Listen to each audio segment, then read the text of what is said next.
त्याच्यात पुढच्या आठवड्यात बोलू, कारण आज मला वाटतं ह्याच्यापेक्षा महत्त्वाचा विषय नाही आहे. मुंबईत लाखो जनता जी मेहनत करते, जे मजदूर असतील, जे अनेक वेळा काम करत असतात, विकसित भारत हे जे काही पोर्ट्रेयल चाललेलं आहे त्या विकासामध्ये ह्यांचा सगळ्यात मोठा हात आहे. ही लोक दिवस रात्र न बघता काम करत असतात, मेहनत करत असतात. आणि तुमचं स्वप्न जर असेल की जिंकून आल्यानंतर, मुंबई जिंकल्यानंतर, देश जिंकल्यानंतर आम्ही या सगळ्या झोपडपट्टीवासियांना इथून काढू आणि मिठागरांमध्ये सोडून देऊ, कॅम्प्स बनवू त्यांचे, ही जी काही हुकुमशाही ती आम्ही मुंबईत चालू देणार नाही, महाराष्ट्रात चालू देणार नाही. हिंदी में बताइए, किस तरह का पीयूष गोयल का बयान आया, कितना परेशान कर रहा है? पीयूष गोयल जी ने यह तय किया है कि मुंबई उत्तर से वो चुनाव लड़ने वाले हैं. जब उन्होंने तय किया तो आपको पता ही होगा कि पिछले हफ्ते में एक कॉलेज की कंट्रोवर्सी हुई थी. उसी के बाद आज एक इंटरव्यू में छपा गया जो उनके स्टेटमेंट्स है. उन्होंने कहा है कि जो मुंबई में सारे जो झोपड़पट्टी वासी है उनको वहां से निकाल के, अपने घरों से निकाल के, बेघर करके सॉल्ट पैन लैंड में लेके जाके उनको वहां कुछ घर या कैंप बना के देंगे. मुंबई को हम स्लम फ्री बनाएंगे.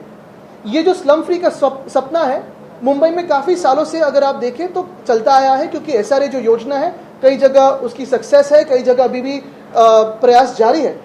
जब हमारी सरकार थी, महाविकास आघाड़ी की सरकार थी, हमारे पास जब सरकार की जो सारी यंत्रणा होती है वो हमारे हाथों में थी. आपने देखा होगा कि वर्ली में बीडीडी चौल हो, जो वहाँ 10,000 लोग हमारे वर्ली में है, 2,500 लोग नामजोशी मार्ग में है, 2,500 लोग वडाला में है. सभी को घर मिलने वाले हैं और बिल्डिंग्स तो अभी 40 फ्लोर्स तक पहुंच चुकी है. यानी विकास हो सकता है, लेकिन विकास के दौरान किसी को बेघर करना, इसे हमारा विरोध है. और खास करके जो गरीब जनता है उसकी आवाज न सुनना, ये भी काफी डरावनी बात है. ये तो हुक्मशाही है.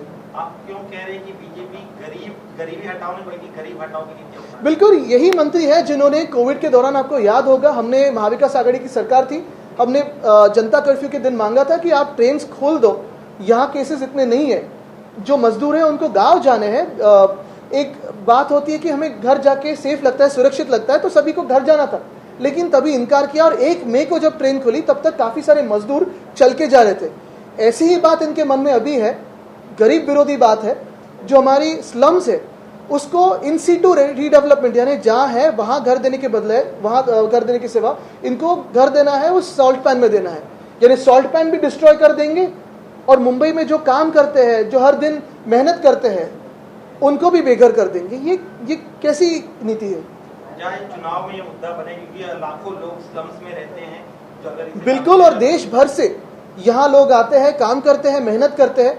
काफी सारे अगर आप देखें तो ये लोग जो होते हैं माइग्रेंट्स भी होते हैं, एक स्टेट से दूसरी स्टेट चले जाते हैं, लेकिन ये मेहनत करते हैं. कोई अपना घर, अपना गांव खुशी से नहीं छोड़ता है.